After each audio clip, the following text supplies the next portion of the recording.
Good morning mga katoda, magandang umaga sa inyong lahat. At ngayon ay tinitingnan ko yung daan papuntang Kaliraya, papuntang Lumban, Laguna. Ayun.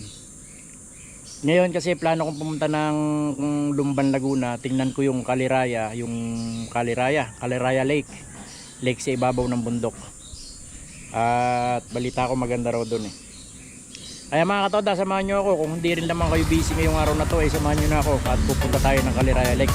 Ayun, tara, samahan nyo ako, pumunta tayo ng Kaliraya Lake. At matagal-tagal na rin tayo hindi nagro-road trip.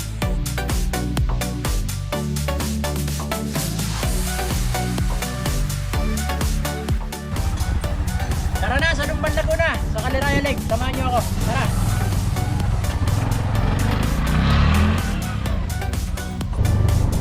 Dito na tayo mga katada sa Alfonso Tagaytay Bypass Road. Mas malapit talaga ang daan dito pag pupunta ka ng Ligaya Drive. Doon tayo dadaan sa Ligaya Drive, Bukay. Yung dating binaba natin.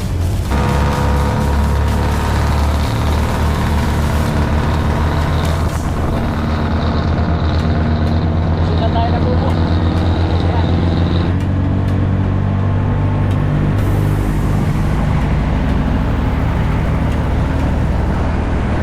Unahan lang natin kasi masyado na usok.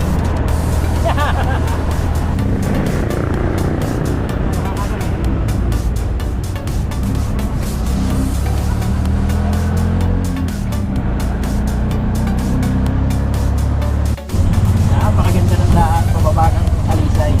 Yan. Ayan na naman ang mga matitinding kurba ng usok.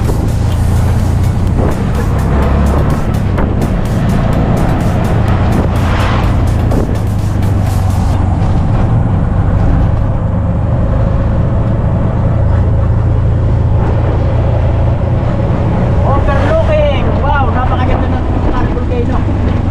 Hindi lang maintindihan kung ano.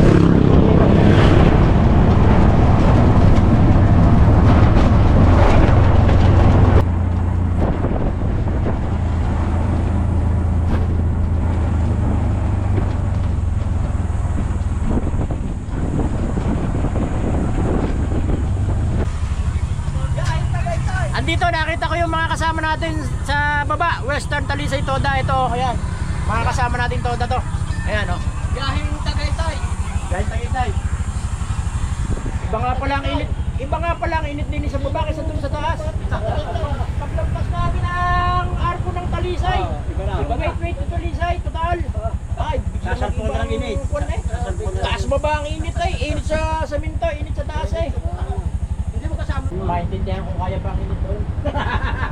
Ayan, sige. Tutuloy na kami. Tutuloy na kami. Salamat sa inyo.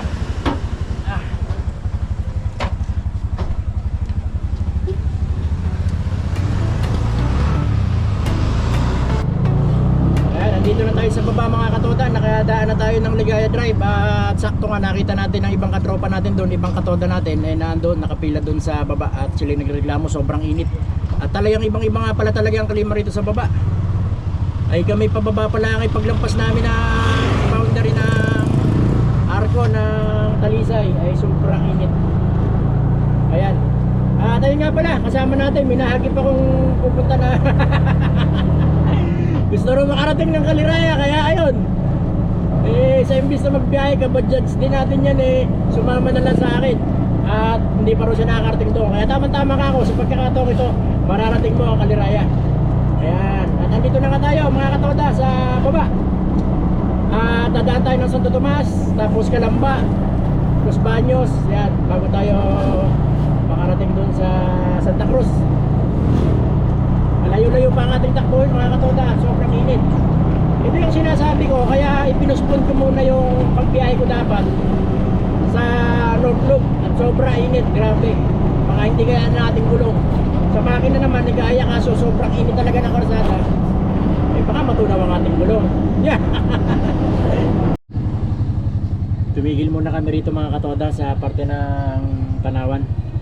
At medyo kumulon dyan ko eh, nakakita kami ng karinderya. Ito maganda rito, kakain muna tayo. Muna tayo.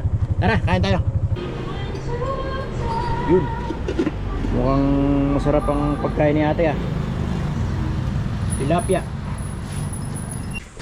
Te, maraming salamat po. Eto, si ate. Ito yung ating kinainan. Ayan o. Si ate masarap magluto. Masarap ang kanilang pagkain. Ba, kuya, kikita kami dyan. Masarap ang kanilang pagkain. Ito ha, mura pa. Masarap na pagkain, mura pa. Saka presko. Oh, ayan. At dito may narap, sobrang init. Ayun ang ating bajads. Layo rin pala nararating niya, ano? Ganyan-ganyan lang ang aking bajads. Pero bilib ako sa makina niyan. Bilib ako sa makina niyan. Pumunta nga ako ng Bicol eh. 15 hours ako nagmaneho eh. Diretso yun, pahinga lang kahit saka gasolina. Sige kuya, salamat ate, salamat ha. Ayan, larga na uli kami para makarating na kami sa aming pupuntahan. At maraming salamat ate baby sa masarap ng ulam. Saka mura pa, mura. Nandito pa rin nga tayo sa Tanawan. Diretso na tayo para makarating tayo ng Santo Tomas.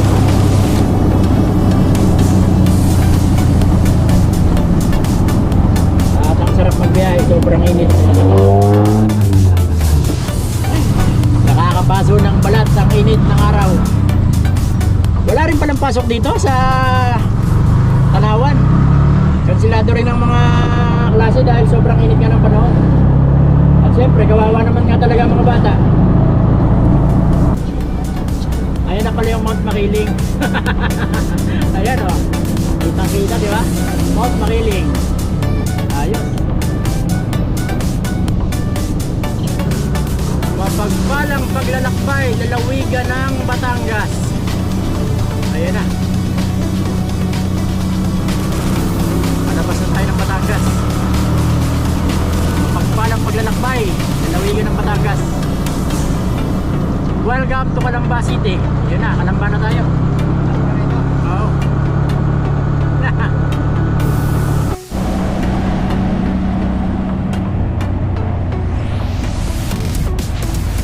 Calamba na tayo mga kasada.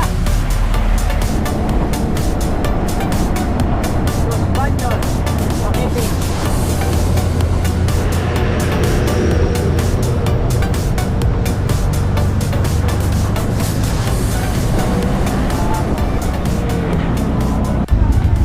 Habang nananakbo ako, nakakita ako ng bakery. Wow. Ano yung tinapay niya? Tinapay niya. Nakakalilo.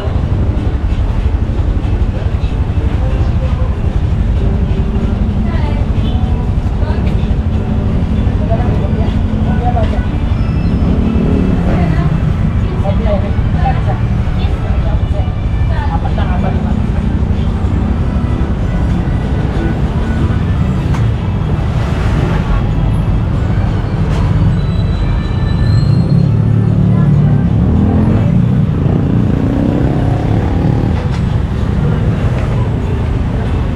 Dito na kami sa Los Baños.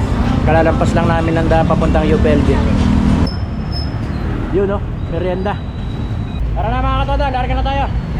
Diretso na tayo ng nakabili na tayo ng merienda. Habang tumatakbo kakain. Diretso na tayo ng Santa Cruz. Nandito na kami mga katoda sa Santa Cruz, Laguna. At medyo na-traffic lang kami ng konti. At ang oras ay 1:20 na. Tatakbo pa siguro tayo ng mga isang oras. Nandun na tayo sa Caliraya. Caliraya Lake. Caliraya Lake.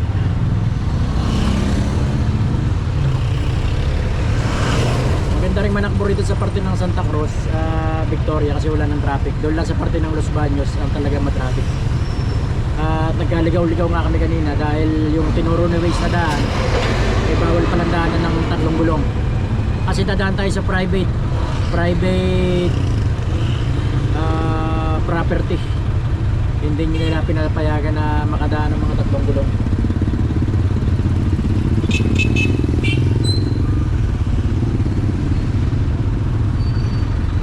masyado nilang minamalita ang mga 3 gulong. Pero hindi nila alam, yung 3 gulong, mas marami pang tinatalong 4 na gulong. Larga, tira. The tourist capital of Laguna, Pagsanhan. Tourist capital pala of Laguna, Pagsanhan, ano?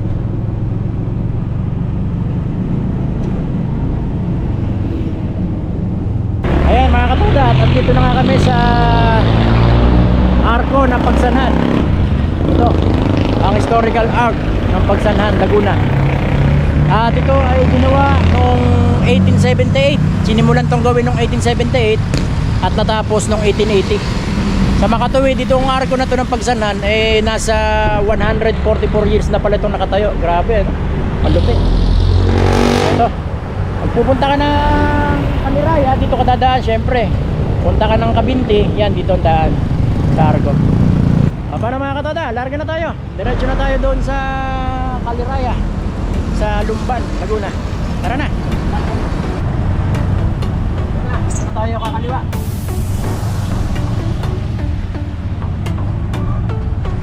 Kumana ka dyan, papuntang Kabinti.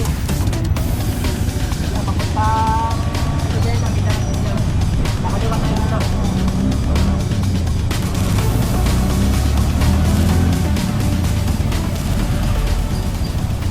Muntik na akong maligaw mga katoda. Papuntang Kaliraya pala, kakanan dito. Papuntang Mabitak, diretso, at saka Siniluan. Eh, Kaliraya tayo, kaya dito tayo dadaan. Tara na, dito na tayo. Parang bitukang manok lang ah. Ayun o. Kaliraya.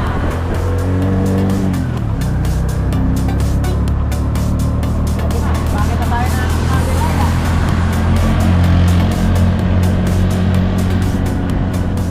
Kaliraya rin. Makakita tayo ng lawa sa ibabaw ng bundok. Ayos na. At ang oras ay 2:30. Wow, 2:30 na.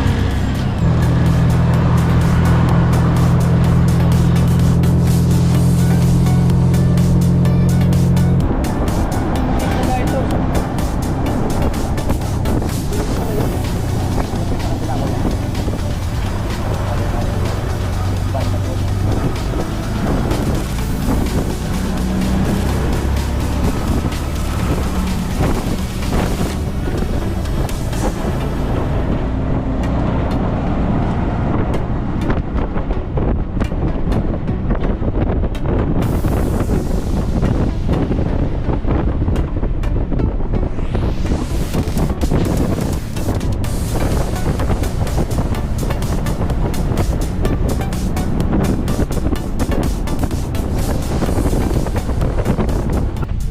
Ayan, at ito na nga mga katoda, eksakto 2:45 PM na makarating kami rito sa Kaliraya Lake. At ito yung Kaliraya Lake, oh, kitang kita na natin. Kitang kita nyo mga katoda. Ayan, oh. Napakalawak yung lake na yan. Ngayon lang ako nakarating dito at napapanood ko lang ito sa mga video sa YouTube. Yan. At ngayon nga nasaksihan ko na ora mismo. Nagbiyahe kami ng pagkakalayo-layo para marating lang ito ang Kaliraya Lake. Masarap na kumuha. Anong masasabi mo sa Kaliraya Lake? Ang oras, 4 na oras tayo nagbiyahe tapos Sulit. 4 na oras. Sulit ang 4 na oras. Pero masarap dito, malamig. Masarap nga ang hangin dito, no? Presko. Kahit na may araw dito, sinagang araw. Ayan, oh, taas ng araw. Pero ang hangin bumabawi, ang sarap ng simoy ng hangin. Kaya yung dating pumunta ako ng Kabyang Tunnel ay mas matindi pala rito. Mas matindi rito ang simoy ng hangin. Mabibilib ka rin dito sa Kaliraya Lake na to. Ayan. Kasi ito talaga tao lang gumawa niyan. At ito nasa mataas na parte ng kabundukan. Kung mapapansin nyo kanina, yung akit natin, dire-diretsong ahon tayo. At ayan, meron palang lawa sa ibabaw ng mga kabundukan ng Lumban. Kasi itong Kaliraya Lake na to, napapalibutan ng tatlong bayan, ang Lumban, Binti at saka ng Kalayaan. Yung tatlong bayan na yun na nakapalibot dito sa Caliraya Lake na to. At ito, ang alam ko kung di ako nagkakamali, 1939 ito ginawa ng mga tao. Ayos. Hindi na rin lugi yung biyahe namin na halos 4 na oras kasi nakita ko na eh. Yun ang importante. Kasi kung sa TV ka lang manonood sa YouTube, iba pa rin sa personal. At ayun, masarap ang hangin dito. Caliraya Lake. Sarap tumambay dito sa Caliraya Lake. Kahit na, sabi ko nga, kahit na mainit ang araw at tirik, ngayon malakas naman ang hangin, hindi siya nakakasunog ng balat yung sikat ng araw. Yan. Yan. Nasa likod ko lang yung Caliraya Lake, yung lake. Pati ang aking bodyguard nasa likod ko.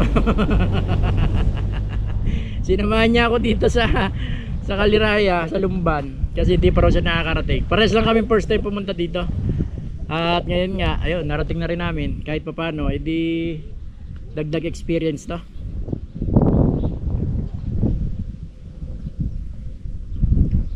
Ngayon nga sa mga pagkakataong ito, wala namang nakaparada kasi busy sa mga trabaho yung mga tao. Pag Sabado at Linggo kasi may mga nagra-rides, may mga nagmumotor. Kaya dito, nag-i-stop sila rito para tingnan tong Caliraya Lake. At itong upuan ko, maraming salamat pala kay Ma'am Tin na pinadala niya ako ng Bajads. Bajads, oh. Yan, kahit saan pwedeng dalhin. Tulad nito, mga pagkakataong to, dala-dala natin dito. Masarap ng simoy ng hangin. Hindi mo mako na summer kasi malamig sa pakiramdam dito.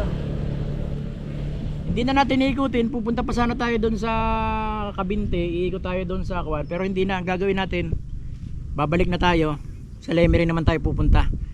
Lemery, Batangas. Yan. Doon tayo dadaan. Maglilipa tayo San Pablo, tapos Lipa. Labas natin, doon na tayo sa Taal, Batangas naman tayo. Papahingal ako ng konti. Lalarga na rin tayo mga katoda.